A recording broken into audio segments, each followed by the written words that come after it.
ja tu vēl cīnies ar dzīvi, darbs ir kā labs, bet ilgi kārotajam ceļojumam tā arī nesanāk, tad iespējams tu neradi. Tava unikālā būtība ir paslēpusies aiz ierastās, tā kā dara visi, tā lai neviens nenosoda, neviens nav perfekts, un tas vispār nav mērķis. Mēs katrs esam unikāls.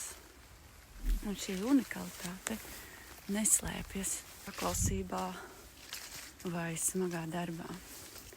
Tā slēpjas sievišķā spējā radīt vieglumu, ar vieglumu, pārliecību un bez steigas. Un varbūt tagad arī tev pietiek skriet. Ne tāpēc, ka viss jau padarīts, bet tāpēc, ka dziļi sevī tu jūti, ir laiks atcerēties, kas tu esi. Jo tu neesi radīta, lai pierādītu. Tu esi radīta, lai radītu ar vieglumu, pārliecību un siltumu, kas nāk no iekšienes. Kad tu atgriezies pie šīs sajūtas, dzīve pati sāk kustēties tavā ritmā.